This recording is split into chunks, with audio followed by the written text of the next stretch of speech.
Bonjour, c'est Fabienne Synthèse. Du lundi au jeudi à 18h. Le 18-20 de France Inter.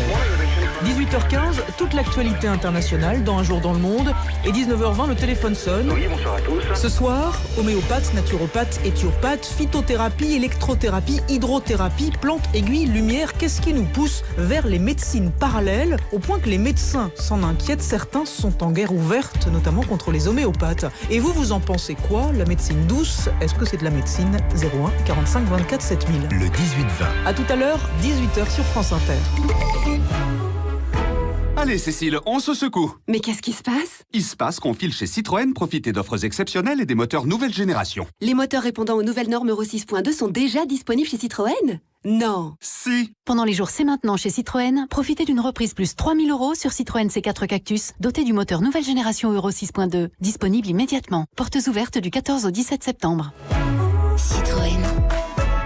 Offre valable jusqu'au 30 septembre dans la limite des stocks disponibles. Détails sur citroën.fr. France Inter aime Le nouveau spectacle de Bartabas à la scène musicale. Plongez au cœur d'un incroyable univers équestre et musical avec le chœur et l'orchestre philharmonique de Radio France et l'Académie équestre de Versailles. Plus de 200 artistes et chevaux réunis dans un spectacle grandiose à ne pas manquer. Le Sacre de Stravinsky, du 21 au 26 septembre à la scène musicale. Informations sur franceinter.fr. Réduction des impôts à tous ceux qui cotisent à part Jupiter. C'est parti, c'est comme ça. Mais oui, mais Ouais. vous créez de la dette, hein, Laetitia Gaillet. À fond. Bien sûr. On est heureux de vous retrouver Bah moi aussi. à cet horaire pour les informations. Merci Laetitia. Je suis vachement tracassé par cette histoire avec Michel. Fais gaffe, y a pas que le cul dans la vie. Mais c'est pas que le cul avec lui.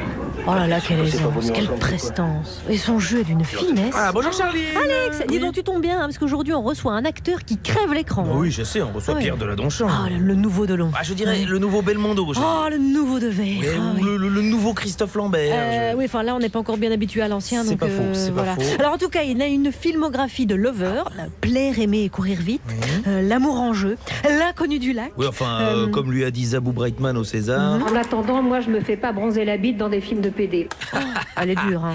Pardon Hein Non, j'avoue, elle est dure. Oui, ah, d'accord.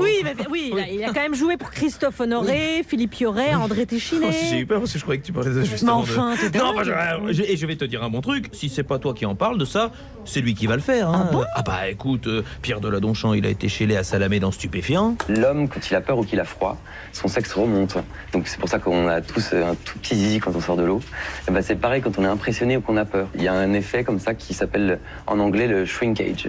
Bon, je savais pas, Oui, moi, enfin, ça. c'est pas tout le monde, hein. Bah, parce que toi, Ah bah, enfin, moi je parle pas de ça, c'est intime. C'est Mais vraiment... comment je vais savoir, moi, alors Eh ben, tu en parleras avec le nouveau Rocco Siffredi, là, il va t'expliquer ça. Mais attends, moi, je suis sûre que quand De- tu sors de l'eau, Mais- il te faut un microscope. J'entends pas, j'écoute pas ce que tu dis, j'entends pas. Je veux pas le savoir. Je suis sûre, bien sûr.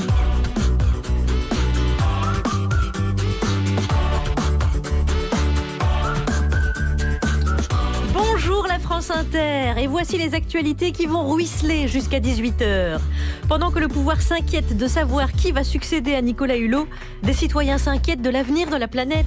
Parmi eux, 200 personnalités signent un appel, dont beaucoup d'acteurs et d'actrices qui expriment leur angoisse face au péril climatique. Je suis perdue dans la forêt de mes émotions en ce moment. Ah oui. Et si on arrêtait d'accorder le participe passé avec avoir, dans le fond, qui sait pourquoi il ne s'accorde que quand le complément d'objet est placé avant? Oui, pourquoi? Est-ce que tout ça a du sens? L'idée de le supprimer vient de Belgique, mais quel cancre, c'est belge. Maud Wanel, vous allez me conjuguer pour demain. Je dégrade les murs de la classe et je malmène la prosodie française.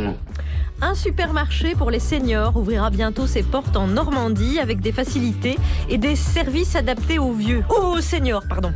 À quoi ce supermarché va-t-il ressembler? C'est super, c'est une bonne idée d'avoir mis des chrysanthèmes. Oui. Ah ouais, ça met dans l'ambiance comme ça. Ça met dans l'ambiance. Alors aujourd'hui, vous êtes petit pois sur la chemise, moins Mais que fleur. Je vous ai bien imité, Charlie de Oui, Vadenacker. nous sommes assortis. Allez, Thématique Vizorek. petit pois et petit pois dans l'équipe aujourd'hui parce qu'on a évidemment une toute belle équipe à 17h20. Le cinéma français en a fait une star, la radio publique en a fait une icône et pourtant il n'est qu'un simple génie du quotidien. Hippolyte Girardot, bonjour. Bonjour. De quoi allez-vous nous parler? Eh bien, je vais vous parler de ce qu'on appelle une antonomase. Vous allez même nous expliquer de quoi il s'agit. À 17h40, c'est la rentrée pour elle aussi. Elle a mis beaucoup de livres dans son cartable qu'elle lira à la terrasse du bistrot à côté de l'école. C'est Juliette Arnaud, bonjour. Bonjour. De quoi vous allez nous parler? De saut à l'élastique. Non. Un livre qui ressemble à sauter à l'élastique. Quand on n'a pas envie de sauter à l'élastique. Et qu'on a un élastique. Et quand il y a un élastique. Ah, ça va alors. C'est jamais qu'un livre, Alex. Oui, d'accord, j'ai compris. Et voici celui qui n'est donc pas qu'un membre, c'est aussi un cerveau. Vous êtes, je vous laisse nous le dire. Eh ben, dis donc. Vous êtes. Je suis très mal à l'aise. Je suis Pierre de la Donchamp. Charline Vanhoenacker, Alex Vizorek, par Jupiter. Bienvenue Pierre de la Donchamp. Merci. Merci d'être avec nous. C'est votre meilleure présentation, je pense. Excellent. Gérard Montenry. Alors, on vous retrouve au cinéma dans Photo de famille, film de Cécilia Rouault qui sera en salle mercredi, aux côtés de Vanessa Paradis, Camille Cotin, Jean-Pierre Bacry, Chantal Lobby, Alex Vizorek. Je vous laisse Pierre de la Donchamp. Film, madame, et j'avais envie d'en parler avec Pierre de la Donchamp. Alors ça, je vais pitcher, vous m'arrêtez si c'est pas bon. Ouais. Normalement ça va, j'ai bien bossé. Ouais, ça commence par l'enterrement du grand-père, où la famille n'a pas spécialement envie de se retrouver, mais fatalement c'est aux enterrements souvent qu'on se retrouve. Voilà. Il y a les parents séparés, Jean-Pierre Bacry, Chantal Lobby, et les 3 enfants, vous, Vanessa Paradis, Camille Cotin. Et le problème se pose et maintenant, il faut s'occuper de mamie. Voilà, surtout qu'elle n'a plus toute sa tête, elle est plus autonome, quoi. Elle n'a pas grand-chose de sa tête d'ailleurs. Elle retient que les trucs qui pourraient emmerder les autres. Un petit peu, ouais. Donc elle a toute sa tête en fait. Oui, peut-être qu'elle joue. Enfin, en tout cas, effectivement, elle a un petit côté touchant et c'est vrai que on n'a pas envie de la mettre à l'EHPAD. Enfin, certains oui. Vous, en l'occurrence, vous n'êtes pas super pour l'idée de se la partager. Je suis pour, mais pas chez moi. Voilà. C'est ça. Et les autres veulent faire ça. Et donc, commence cette espèce de réconciliation d'une famille. Parce que c'est un peu festaine, cet enterrement du grand-père. Il y a une ambiance de merde. Oui, et surtout que pas grand monde l'aimait, cet homme. Donc, du coup, les gens viennent, mais sans être complètement tristes. Ils viennent pour faire un peu de figuration, quoi, être présent à l'appel. Mais la grand-mère, quand même, elle est aimée. Donc on se demande ce qu'on va en faire sans lui faire trop de mal. Elle est aimée, elle, pour ce qu'elle représente, parce que c'est la patriarche, et pour ce fameux lieu où elle vous réunissait chaque été, parce qu'on comprend effectivement que certains enfants étaient avec le père, d'autres avec la maman, voilà. Et que donc le moment où la fratrie se retrouvait, c'était à Saint-Julien l'été. Voilà, c'était pas du tout manif pour tous, parce qu'en fait, le papa, il était avec les 2 filles, et la maman, elle était avec le garçon, en l'occurrence moi. Et donc du coup, la mamie, nous, on réunissait l'été, et c'est là qu'on était tous les 3 réunis, dont on est un peu nostalgique. Exactement. Et ça vous a parlé, vous, ce côté on choisit pas sa famille? Parce que quelque part, on a tous un souvenir, ou de près ou de loin, de ça. Oui, je dirais qu'on la choisit pas et que moi, j'ai eu de la chance. Et ben, voilà. Parce que vous avez une famille, vous étiez une grande fratrie. Il y a des enfants qui sont venus d'ailleurs, si j'ai bien lu votre biographie. Ouais. Et donc la fratrie s'est créée. Et du coup, cette famille, est-ce que vous parvenez à la projeter dans cette histoire-ci? Oui, bien sûr. Enfin, alors, à cette nuance près que moi, j'ai plus la question qui se pose puisque j'ai perdu tous mes grands-parents. Donc, voilà, au moins, ils n'ont pas eu le temps d'aller en maison de retraite. Mais pour mes parents, effectivement, on se pose forcément la question. Et moi, il me paraît difficile d'envisager de laisser mes parents aller en maison de retraite. J'aime bien l'idée qu'on puisse un peu rendre ce que nos parents, quand on les aime, nous ont donné et de s'en occuper quand eux, ils peuvent plus s'occuper d'eux-mêmes. Au fur et à mesure du film, il se passe des choses que je ne vais pas dévoiler, mais qui sont assez amusantes parce qu'ils ajoutent du piment et qui posent, je trouve, la question, et c'est à mon avis la question qui est posée dans le film, c'est les choix individuels au sein de l'entité familiale, parce que le père notamment fait un choix qui est compliqué. Exactement, oui. Oui, ils ont besoin de trouver un terrain d'entente collectif sur des bases où ils sont tous un peu individualistes parce qu'ils sont un peu éparpillés et éclatés, donc ils ont du mal à s'entendre et à être d'accord sur quelque chose. C'est un peu comme un héritage, mais sauf qu'il n'y a pas d'argent là, à ce moment-là. Alors c'est pas vraiment un film choral, mais quand même chacun a une super partition à jouer. Et j'ai beaucoup aimé Vanessa Paradis, dont le métier est d'être statue. Vous voyez ces gens qui se peignent en or et qui ne bougent pas et où les gens viennent faire des photos à côté. On l'imaginait pas trop là-dedans et elle met les 2 pieds dedans, elle y va à fond, c'est un bonheur. Oui. Bah, c'est un bonheur aussi de tourner avec elle parce que c'est quelqu'un de foncièrement bon et généreux, très bonne partenaire. Et j'avoue que j'étais quand même assez fier d'être dans un film avec elle. Et les autres. En ce moment, on vous voit dans beaucoup de films, et je voulais vous faire dire un mot, parce qu'on avait reçu ici Andrea Bescon à l'époque des Chatouilles, qui était un spectacle qui était en train d'exploser, et puis c'est vrai qu'elle a fait une tournée magnifique, et c'était sans doute le plus beau seul en scène des 3-4 dernières années, qui devient un film bientôt avec vous. Est-ce que vous pouvez en dire un mot, parce que là on n'a pas encore vu grand-chose de... Alors c'est un film très perturbant, que je qualifierais de nécessaire, et c'est pour ça que j'ai accepté de jouer ce rôle de l'ami de la famille, pas très gentil avec les enfants, avec 7 enfants en particulier, c'est celui-là que je fais. Et donc, c'était pas une mince affaire, mais j'ai vu le spectacle comme vous, et je l'ai vu au Châtelet, assez tardivement, et je pouvais pas dire non à Andrea, parce que je trouvais qu'elle avait beaucoup de courage et de talent réunis dans ce spectacle. J'espérais, et je crois que c'est réussi, qu'elle en aurait autant dans le film. On vous donne des rôles très variés, j'imagine que vous recevez beaucoup de scénarios en ce moment, vous n'allez pas le dire vous-même, vous êtes un peu la coqueluche du cinéma français pour l'instant. Comment vous choisissez, vous, du coup, parce que c'est un rôle fort, est-ce que vous vous dites j'alterne, est-ce que... Non, je tire au sort, comme ça. Mais j'aimerais bien qu'il y en ait un jour qui me réponde ça. Non, bien sûr, ce qui prime, c'est l'artistique. Je me fais vraiment... comment on dit, une règle, c'est que je fais pas de film pour les mauvaises raisons. J'essaye, même si j'aimerais bien avoir une nouvelle salle de bain des fois. S'il y a un bon rôle dans Les Tuches 4, vous y allez ou pas? Ça dépend. Encore, on m'a déjà demandé ça pour Les Tuches 3. C'est vrai. À l'époque des Tuches 3, on m'a dit vous allez faire du 2, on a dit vous allez faire le 3. Alors, j'en sais rien. C'était Camping. On m'avait proposé Camping 3 ou Camping 4, je sais plus. Et on m'avait fait la même question. Moi, je pars du principe que si le scénario est bon et que les partenaires et les personnes qui réalisent m'intéressent, j'irai avec volontiers. Et d'ailleurs, la comédie, c'est un domaine dans lequel je trouve que je ne suis pas assez proposé, parce que j'aime beaucoup ça. Et la photo de famille, qui est une... alors, on m'a dit, on m'a dit un nouveau terme, c'est dramédie. Voilà, c'est vraiment, C'est dur en même temps. Voilà, c'est mieux que comédie dramatique, parce qu'on retient plus dramatique dans comédie dramatique. Et donc, du coup, on m'a proposé ce film, et je suis très, très heureux de pouvoir en faire une, et d'en tourner une là à partir d'octobre avec Valérie Donzelli, et ça me fait vraiment du bien d'arrêter un peu les rôles trop denses. Eh bien, allez voir donc Pierre Deladonchamp dans ce nouveau rôle, alors, de, comment vous avez dit, de dramédie. Dramédie, c'est un mot valise, je crois que il va bientôt être dans le Petit Robert. Le film s'appelle Photo de famille, de Cécilia Rouault, donc en salle mercredi, avec notamment Vanessa Paradis, Camille Cotin, Jean-Pierre Bacry, Chantal Lobby et Pierre Deladonchamp. My gal is red hot, your gal ain't doodle yeah. My gal is red hot, your gal ain't doodle well, she ain't got no money, but man, she's really got a lot. Well, I got a gal, 6 feet 4, sitting in the kitchen with her feet out the door, but my gal is red hot, your gal ain't doodle yeah. My gal is red hot, your gal ain't doodle well, she ain't got no money, but man, she's really got a lot.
Yeah!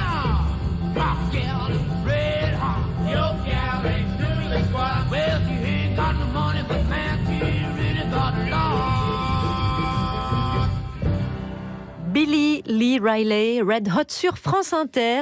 Nous sommes en compagnie de Pierre Deladonchamp, que vous pouvez voir au cinéma dans le film Photo de famille. Alex Vizorek pour entourer Pierre. Eh bien, il est très bien entouré par Hippolyte Girardot et Juliette Arnaud par ordre d'apparition. Et entouré par l'information également. Bien entendu. J'ai un peu mégalomane. Je me suis dit, Batman va arriver, il va bousculer tout ça et... Le journal de presque 17h17. Est-ce c'est un échec collectif? Et oui, on commence par les titres. Et oui, Danny Cohn-Bendit a annoncé donc qu'il ne remplacera pas Nicolas Hulot. Et oui, à croire qu'il ne voulait pas être le roue de secours. C'est la rentrée.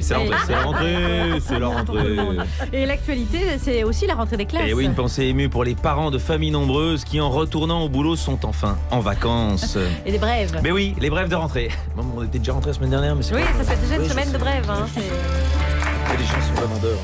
Oui, on commence par une éphéméride. C'est la journée internationale de la barbe. Oui, sauf en Afghanistan, où c'est lundi. Politique. Pour la rentrée, Emmanuel Macron était en visite ce matin dans un collège à Laval avec le ministre de l'Éducation, Jean-Michel Blanquer. Et il a profité pour faire une petite confidence. Si j'étais un plat préféré, je serais une blanquette de veau, a dit Emmanuel Macron. À quoi le ministre a répondu, je n'y suis pour rien. Oui, parce que Blanquer, c'est de l'humour de dirigeant. Hein, c'est de l'humour énorme, du gouvernement. Alors, rentrée scolaire encore, l'usage du téléphone portable est désormais interdit dans les collèges. Et c'est un élève de 6e qui vient de nous tweeter cette info pendant le cours de français. Rentrée universitaire, cette fois, les étudiants seront désormais affiliés à la même sécu que tout le monde. Oui, ceci afin de mieux les préparer à être au même chômage que tout le monde après. Venons-en donc à Daniel Cohn-Bendit ce matin au micro de France Inter. Il a affirmé qu'il ne remplacera pas Nicolas Hulot au ministère de l'écologie. Un moment de grâce. Il paraît que même sa femme n'était pas au courant de cette décision. Il a dit que c'était une fausse bonne idée. Oui, pas faux, parce que si Cohn-Bendit était venu aussi souvent à son ministère qu'au Parlement européen, pas sûr que les ours polaires auraient kiffé ce choix. Mais la vraie prise de position politique de la journée, on la doit à Valérie Pécresse sur France Bleu. Je lance là, à cette rentrée, un grand plan propreté dans le métro. Je veux des toilettes dans le métro. Je veux aujourd'hui le doublement des toilettes. C'est très concret, mais ça fait partie aussi de donner envie des transports. Et donner envie des transports. Elle a pas tort. Les rampes d'escalier, les ascenseurs, c'est bien beau. Mais si vraiment on veut que le métro soit accessible aux seniors, il faut surtout penser au problème de prostate. Doublement des toilettes. Donner l'envie d'avoir une petite envie donc internationale. Oui. Le président des Philippines, Rodrigo Duterte, s'excuse d'avoir traité Barack Obama de fils de pute. Oui, en fait, il connaissait pas assez bien la maman pour juger. Il a dit Israël à présent, la radio publique. Ça, je dénonce, c'est Juliette Arnaud qui vient de faire. Oui, bien sûr. Alors... Juliette à la ferme, c'était. Israël. La radio publique s'excuse pour avoir diffusé du Wagner, dont les œuvres imprégnées de nationalisme restent tabous en Israël. Oui, en France, on attend toujours les excuses de France Inter pour avoir diffusé du Booba, dont les œuvres sont désormais tabous dans les aéroports d'Orly.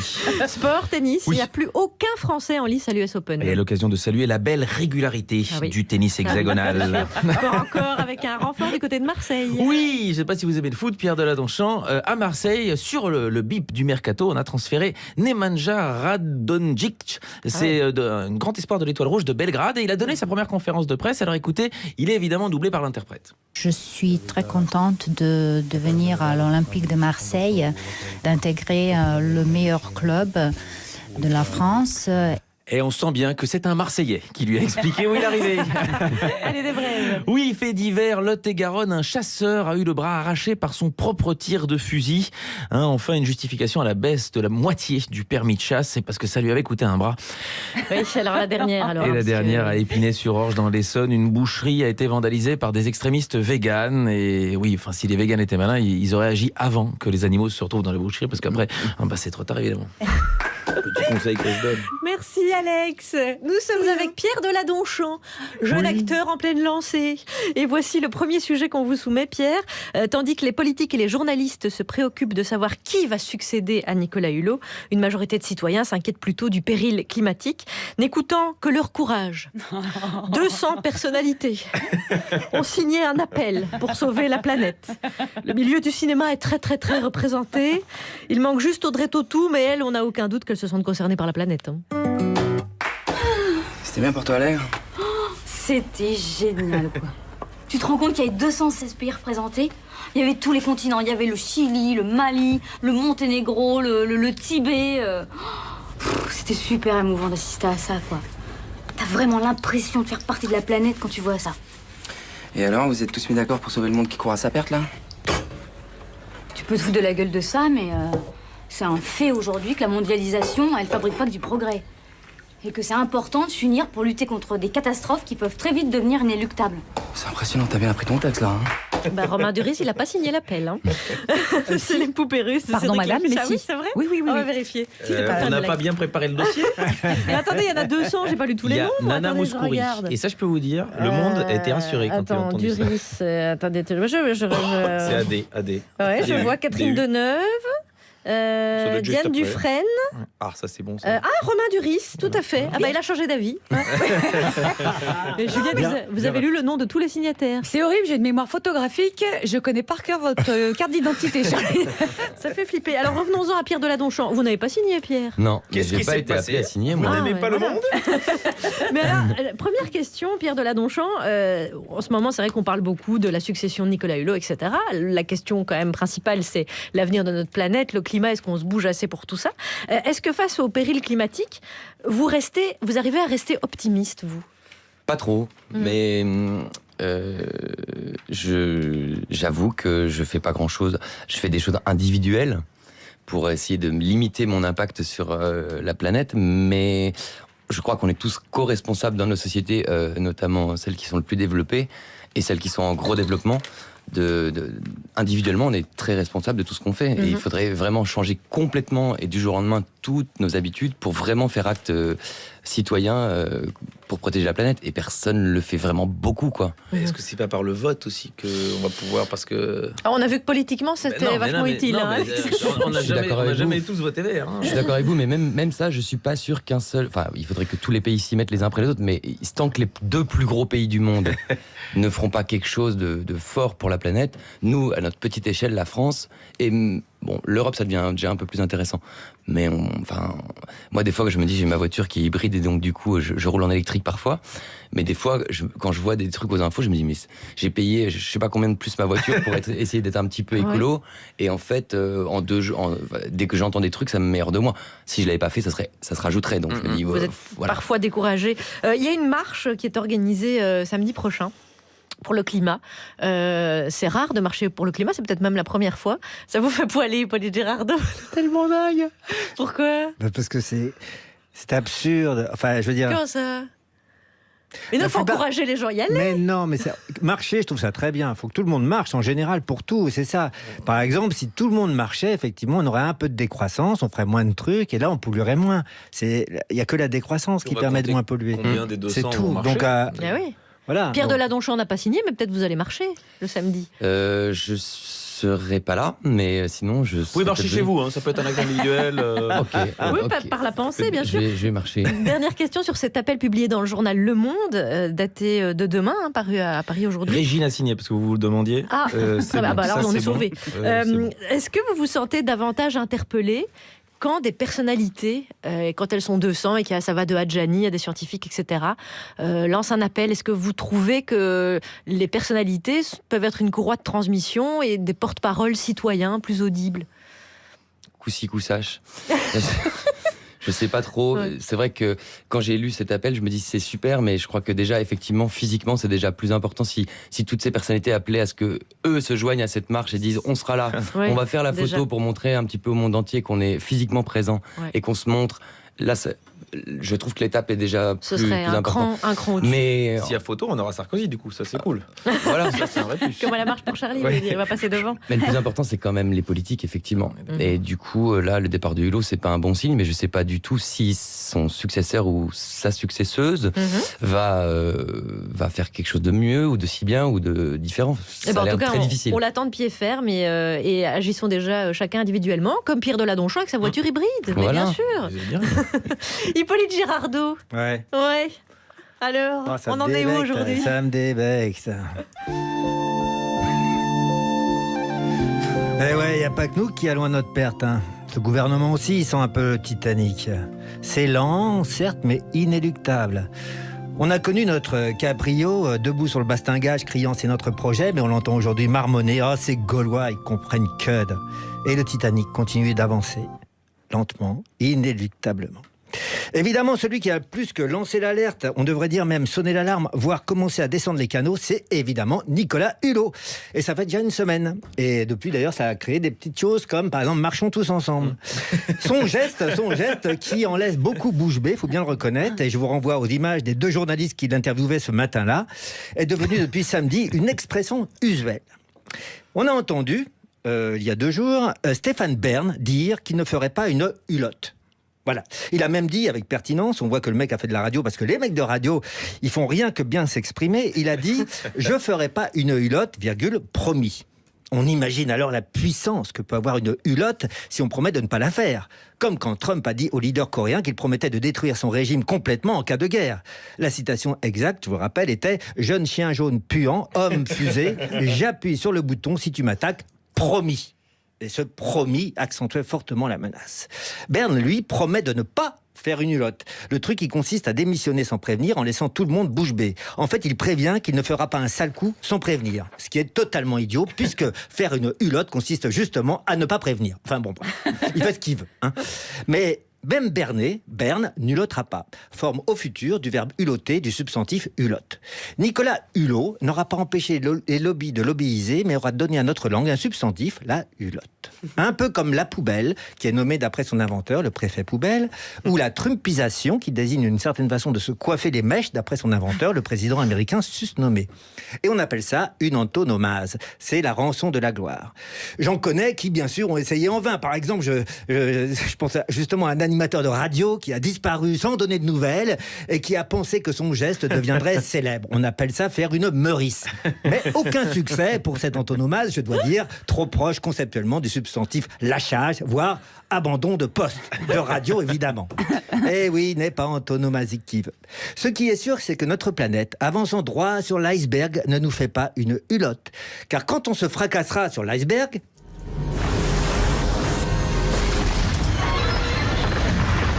on pourra pas dire. Vous êtes sérieux là? On pourra pas. Non, on pourra pas parce que pour le coup, on aura été prévenu. Merci Hippolyte Gérardot pour cette chronique du lundi pour bien commencer la semaine sur France Inter avec Pierre Deladonchamp qu'on peut voir au cinéma à partir de mercredi dans Photo de famille de Cécilia Rouault aux côtés de Vanessa Paradis, Camille Cotin, Jean-Pierre Bacry et Chantal Lobby. À venir, il y aura Juliette Arnaud, il y aura un sujet spécial dédicace à Marie-Claude, la maman de Pierre Deladonchamp. Merci pour elle. Voilà, restez avec nous.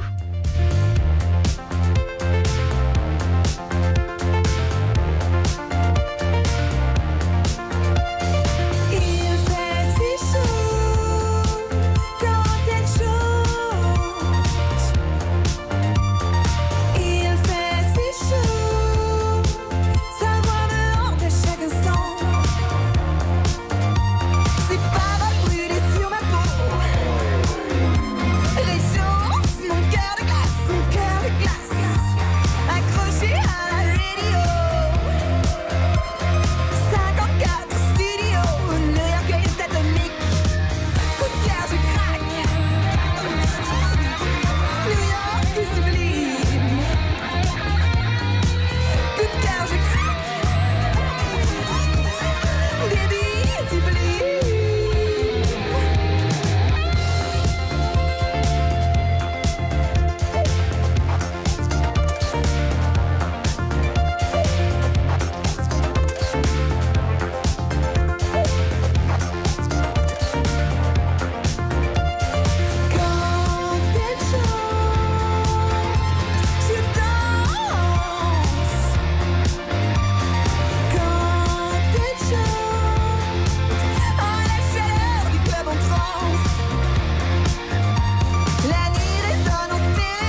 Minuit. C'est chanté par Minuit. Eh oui. Alors qu'il est 17h35 Alors que sur Blondie France chante Inter. des chansons aussi. Aussi, Oui, mais pas exactement. Minuit. Ouais, Du c'est coup, ça. même pas Midnight. Alors, vous êtes bien sûr France Inter et bon, à cette heure-ci, vous aviez l'habitude de retrouver Guillaume Meurice. Oh non! Non! Taisez-vous maintenant, ça suffit! Mais il nous a pas prévenu. Taisez-vous! Alors quand les gens démissionnent, ils pas ne vrai, préviennent ça. pas, et quand ils reviennent, ils ne préviennent pas. Excusez-moi, je vous dois des excuses. Non, Bah, c'est il me vrai, semble, c'est vrai. oui. Vous sérieux, l'aviez là dit, hein, de toute façon, je suis devenu de droite. Enfin, voilà, je suis passé de la gauche à la droite, j'ai fait une Finkielkraut. Taisez-vous! J'ai encore des fois des rechutes comme ça.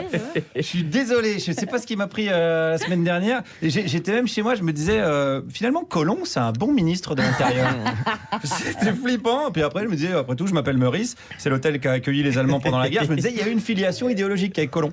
Voilà, toujours commencer la saison par un point Godwin. Hein. Ça, c'est la base. Vous reprenez le poste là? Qu'est-ce que c'est que ça? Et puis, attendez, je vais vous dire, parce qu'il y a un événement qui m'a sorti de ma torpeur. Hippolyte en a parlé tout à l'heure. C'est le coup de gueule de Stéphane Bern.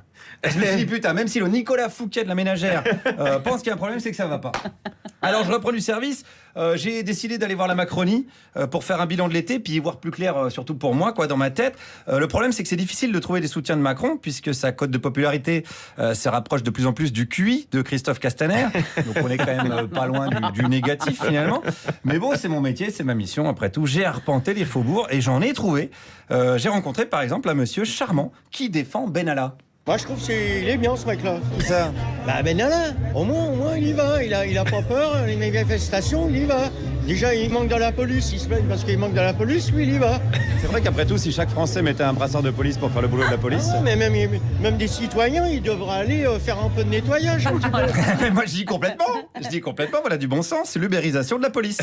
Hein, on fait bien ça pour les livreurs de pizza. On peut faire ça pour les clés de bras. Hein, on peut même allier les deux. Une margarita, un coup de genou dans les côtes et bim. Hein, Alex, vous avez fait du judo un peu? Allez, mon petit pote, pour dresser la France. Vive la Startup Nation. Réveillez le flic qui sommeille en vous. Voyons voir jusqu'où ce monsieur est prêt à aller. Prochaine manif, est-ce que vous allez un peu à la castagne avec les manifestants? Ouais, si je suis encadré avec des forces de l'ordre, oui, j'y vais. Des forces de l'ordre derrière. Bah oui, parce qu'ils vont me dire c'est qui celui-là. Ils vont me dire c'est qui celui-là. Évidemment, pour des questions de reconnaissance. Mettez un brassard police et entourez-vous de 250 CRS, parce que sinon on va se dire c'est qui celui-là. Les gens sont curieux, quand on leur casse la gueule, ils cherchent toujours un petit peu à savoir qui on est.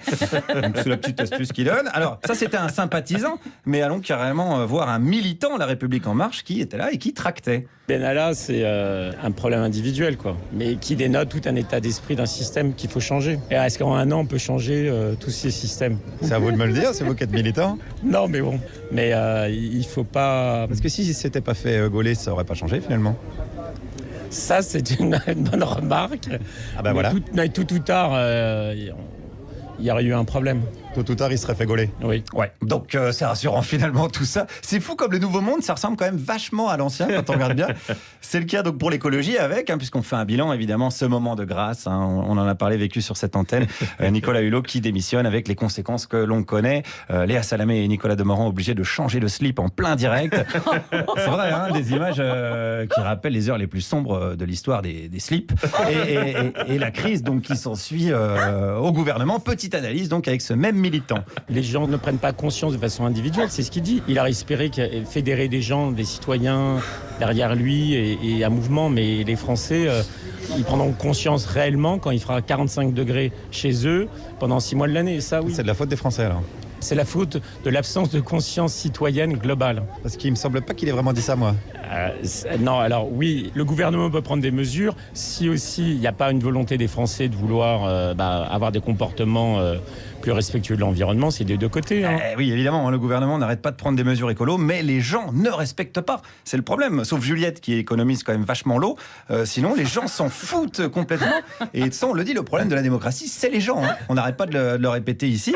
Donc, exemple de mesures écolo revendiquées par le gouvernement, la fin des néonicotinoïdes, insecticides tueurs d'abeilles, n'est-ce pas, cher militant? Bon, par exemple, là, depuis 48 heures, il y a tout ce qui est pour les abeilles. Enfin, ça a été voté en 2016, donc il n'était pas là. Donc c'est les décrets d'application qui viennent de passer. Voilà. C'est ça que je vous dis, oui. Non, mais par exemple, sur la chasse... Dans la chasse, il a été écolo, Macron? Non, parce qu'il a divisé le prix du permis de chasse par 2, à moins que les chasseurs soient écolos, les premiers de France, comme le suggère leur pub. Moi, je veux bien, mais ça ressemble quand même vachement à une campagne anti-drogue avec Hippolyte Girardot. Donc, on se dit, tiens, Macron et sa majorité, ils ont peut-être pas bien pigé l'urgence qu'il y avait. Alors, allons voir une députée, justement, qui était là également pour tracter. C'est Lauriane Rossi. Et en plus, elle est membre de la commission développement durable à l'Assemblée. Ça, je vais dire, le coup de bol. Ça tombe quand même vachement bien. Alors, la démission de Hulot, qu'est-ce qu'elle en pense ? Écoutez, il avait toute sa place à nos côtés, c'est son choix, je le respecte. Mais en tout cas, sa voix continuera à peser, où qu'elle soit. Mais ça, c'est des éléments de langage que j'ai déjà entendus. Non, je vous le dis très personnellement. Est-ce que ça veut dire que tous les députés de La République En Marche disent des choses personnellement qui se ressemblent énormément ? Non, ça veut dire qu'on est d'accord pour la plupart. C'est bien foutu, la vie c'est quand même bien foutu. Il y a un mec qui démissionne en disant qu'on va tous crever à cause des lobbies, et première réaction de la majorité, c'est un homme libre, Nico. Puis s'il passe prendre un petit ébio de temps en temps, on aura plaisir à l'écouter. C'est cool. Putain, on n'est pas bien là, détendu du glyphosate. Alors évidemment, il y a de plus en plus de personnes qui prennent conscience de la supercherie, et donc la popularité de Macron, ce qu'on appelle vulgairement la cote à Manu, chute considérablement. Qu'est-ce qu'elle en pense, Lauriane ? On ne gouverne pas avec les sondages. Vous savez, on a un projet de transformation extrêmement important à mener pour ce pays. On l'a dit dès le début, on continue, on est au travail. Et je crois que les Français soutiennent majoritairement ce projet de transformation que nous menons, transformation économique, sociale. Là, on n'a pas l'impression, c'est pour ça que je vous pose la question. Non, les Français attendent des résultats et soutiennent, je pense, majoritairement le projet de transformation que nous portons pour ce pays. Le déni. Le déni, ça s'appelle le déni, il n'y a pas d'autre mot. L'humanité va crever de ça, du déni, aidé par tous les prêtres de l'économie libérale. Si c'était pas si mauvais pour le bilan carbone, on leur dirait bien d'aller tous se faire cuire le cul. Merci Guillaume Meurice. Donc, et c'est vrai qu'en votre absence, on n'avait pas entendu assez de conneries encore, et ça nous manquait. Voilà, et donc, comptez sur moi. Donc vous restez pour le quota de conneries dans l'émission. Je vais voir, a priori oui, c'est bien Très parti. Bien. Ouais, en tout cas, vous avez la semaine dernière préparé toute la semaine votre retour sur scène. Tout à fait. Voilà la vraie raison pour laquelle vous n'étiez pas allé. Nouveau spectacle. Oh là là, parce que moi je pensais vraiment que c'était le Grand Capital qui l'avait enlevé et que nous couvrions, Charline et moi, cette horreur. Chers auditeurs, vous pouvez aller voir le résultat de tout cela avec le concert des Disruptives et le spectacle musical de la première histoire du groupe de rock En Marche, les Disruptives, vendredi et samedi au Café de la Danse, et puis plus tard en France, on vous donnera des dates bien sûr. Peut-être. Guillaume Meurice is back. Pierre Deladonchamp, lui, est resté avec nous. Et nous en venons donc à ce sujet spécial dédicace à votre maman Marie-Claude, qu'on embrasse très fort. Ce sujet, pourquoi ne pas simplifier l'accord du participe passé avec avoir ? Et si on décidait qu'il ne s'accorde jamais, pour éviter de se tromper entre le complément d'objet placé avant ou après ? Deux professeurs belges proposent de se débarrasser de cette règle qu'ils jugent obsolète. Voilà. Mais si on s'affranchit des règles, mais que va-t-il arriver ? C'est pas ce que vous croyez. Un film de Peter Becherel. Nous croyons que vous sachiez des choses, Graham. Croyez ce que vous vouliez. Moi, j'y suis pas été. Elle est mourue étranglée avec une corde. Vous aurez pu la tuer. Je voyais pas comment. Je m'ai endormi. C'est pas ce que vous croyez. Le film qu'il faut aller avoir vu, avec John Syntax et Peter Faute d'accord. C'est qu'est-ce que j'ai dit sur vous qui compte, Graham. C'est ce que tout le monde croit en ville. Mais moi, je vais vous faire montrer que qu'est-ce que je dis, c'est qu'est-ce qu'il faut retenir. C'est pas ce que vous croyez. Bientôt voyable au cinéma. Un sketch de Cad et Olivier. Pierre Deladonchamp, vous en avez bavé, vous, avec cette règle ? Ou c'était plutôt... Vous la maîtrisez plutôt ? Alors, donc l'accord du participe passé avec avoir... Quand oui. le complément d'objet direct est placé devant, il s'accorde. Et derrière, ne s'accorde pas. J'ai toujours beaucoup aimé l'orthographe et la grammaire, moi. Alors, je fais des fautes encore, voilà. Enfin, je suis pas imbattable, mais j'aime quand même bien les articles. Par exemple, quand je vois de la presse avec des fautes d'orthographe ou de grammaire, ça me met hors de moi. Parce que je me dis, si même les gens qui sont censés être littéraires et écrire des articles pour que les gens qui les lisent puissent mieux parler le français, si eux-mêmes font des fautes, ouais, ça me hérisse le poil. Et vous avez embrassé ma mère à très juste titre parce qu'elle était institutrice, professeure des écoles, on dit maintenant. Et je crois que, sans vraiment me forcer vachement, mais elle a été attentive à ce que je parle bien le français, à ce que je l'écrive bien. Ouais. Et du coup, je trouve que c'est une chance parce que moi, j'aime bien, par exemple, une lettre très bien écrite. Je trouve que c'est très agréable. Sans faute d'orthographe, une belle syntaxe. j'aime assez. Et est-ce que vous savez pourquoi on accorde le participe passé avec avoir lorsque le complément d'objet direct est placé devant? Alors, c'est une des lignes dans la tribune écrite par les deux professeurs. Il y a gagné un dictionnaire des champignons. Non, parce que Je sais que quand on le met pas, c'est parce que le verbe est passé avant et du coup on sait pas. Par exemple, j'ai lavé les choux. Si on sait pas ce qu'il y a après, on met lavé et. Exactement. Et Alors ça vient de là, c'est-à-dire les moines copistes, lorsqu'ils recopiaient, si le COD était placé avant, ils l'avaient vu, donc pouvaient accorder. Mais s'il est placé après, ils ne savent pas, ils ne reviennent pas en arrière. Encore une saloperie de la religion, quoi. Ça, c'est vrai. Alors l'idée vient de Belgique de supprimer cette règle et que ça ne s'accorde jamais. Les Français ont un rapport trop conservateur à la langue pour oser ça. Vous trouvez que c'est osé de proposer ça? Je trouve ça pas osé, mais c'est vrai que individuellement, moi, ça me fait bizarre de me dire on va changer ces mots-là, j'aime bien. Je trouve ça joli, moi, que la langue française soit difficile. C'est aussi une façon de muscler le cerveau pour d'autres choses et pour apprendre d'autres langues. Et pour, voilà. Donc, je suis pas forcément pour la simplifier. Ouais. Je suis pour qu'on apprenne mieux à la parler. Ça, c'est c'est vrai que les Français parlent super bien les langues étrangères, du coup. C'est pas faux. Est-ce qu'il ne faudrait pas gagner des heures de cours en supprimant cette règle qui met des heures et des heures et des heures et des heures à rentrer dans le cerveau et apprendre pour apprendre l'allemand. Mais je crois que si les choses qu'on lit sont bien écrites, donc pas trop la sont presse, bien écrits. Ah non, pardon, les choses qu'on lit pour moi. Si les choses qu'on lit sont bien écrites. Oui. Putain, j'ai eu peur. Parce que Marie-Claude nous écoute, ouais, attention. En plus, si les choses qu'on lit sont bien écrites, ça nous apprend à bien écrire nous-mêmes. Donc du coup, je crois que c'est un cercle vertueux ou vicieux. Et je préfère le cercle vertueux de lire beaucoup pour apprendre à bien écrire. Nous avons débattu au bureau aujourd'hui. C'est vrai que même moi, en tant que Belge, j'ai cette réaction un peu épidermique à l'idée qu'on puisse changer ça. Mais et Juliette aussi, certainement. Non ? Oui. Et là, ils ont récemment fait passer la règle qui fait qu'on puisse écrire « elle a l'air captivée et Alors que l'air, c'est masculin. Alors que c'est l'air. Moi, je trouve ça hyper violent. Mais ça y est, c'est passé. Non, moi, j'ai trouvé j'ai lu 2 bouquins récents publiés là récemment. C'est vrai que vous l'aviez mal vécu. Je me souviens de ça. J'ai mal vécu. On se faisait des soucis quand même.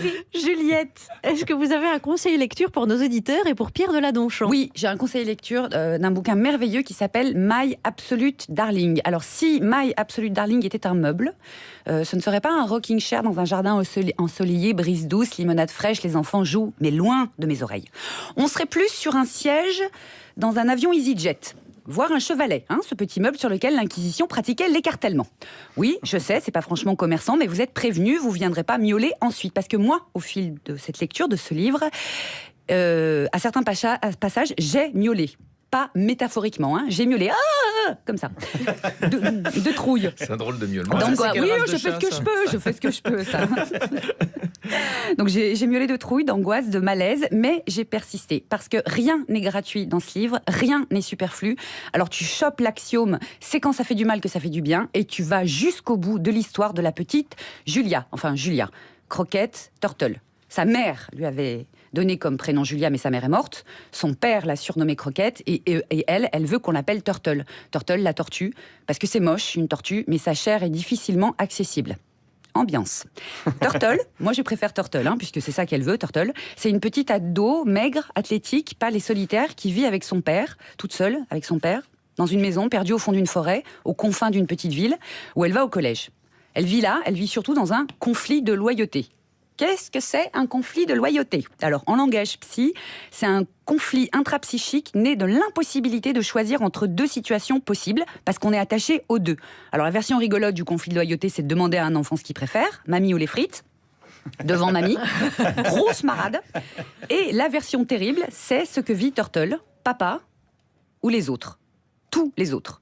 Cet incroyable papa qui s'occupe seul d'elle, c'est un veuf, il s'est jamais remis de la mort de sa femme, il est misanthrope achevé, lecteur, exilé volontaire dans sa maison au fond de la forêt, à la limite du survivaliste, tendance rousseauiste, presque un homme sauvage. Un homme qui craint le monde et n'aime, dit-il, que sa fille, jusqu'à lui dire, et je cite le livre, « Je ne pourrai jamais te perdre, te laisser partir, tu es à moi, mais je ne serai pas toujours là, je ne serai pas toujours assez rapide ou assez intelligent, et le monde est un endroit terrible, un putain d'endroit terrible. » Cet amour étrange, litote, a fait de Turtle une gamine qui ne trouve l'apaisement que pieds nus dans la forêt, un genre de Mowgli, mais armé jusqu'aux dents. Donc Mowgli rencontre John Rambo, et qui pense, en voyant les femmes et les filles de son collège, la chose suivante, et je cite, « Quand je grandirai, je serai franche et dure et dangereuse, je ne serai jamais une sale petite connasse sournoise, souriante et menteuse comme vous toutes. » Mais quel genre d'amour paternel fabrique une ado misogyne ?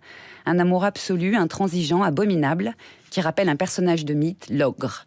L'ogre, ça vient du latin orcus, c'est-à-dire lié au monde des morts. Un homme sauvage qui mange les petits-enfants, et pas du tout théoriquement parlant. Face à l'ogre, souvenez-vous, le petit Pousset, un autre enfant petit de taille s'en sort, mais de justesse. Devant la maison de l'ogre, une nuit où il doit mettre ses frères à l'abri, il doit choisir entre les dangers des bêtes de la forêt ou l'ogre. Et il choisit l'ogre. Et il sauve la peau de ses frères en sacrifiant les petites filles de l'ogre. On le sait depuis toujours, bah ouais, les contes de fées c'est toujours. Les enfants parfois vivent des choses abominables, parfois ils s'en sortent. Turtle, quand commence le roman, rencontre un autre ado, un garçon, Jacob, qui en campant avec un pote s'est perdu dans sa forêt. Alors elle les sauve. Un ado comme elle sait pas que ça existe, issu d'un foyer aimant, protégé, un ado rieur, malin, et fasciné par Turtle qui l'élit reine taciturne de la fin du monde. Turtle n'a pas de bottes de 7 lieues, mais elle a Jacob. Parfois ça suffit. Merci, bisous, merci. Juliette Arnaud, vous pouvez rappeler toutes les références de l'ouvrage ? Alors ça s'appelle My Absolute Darling.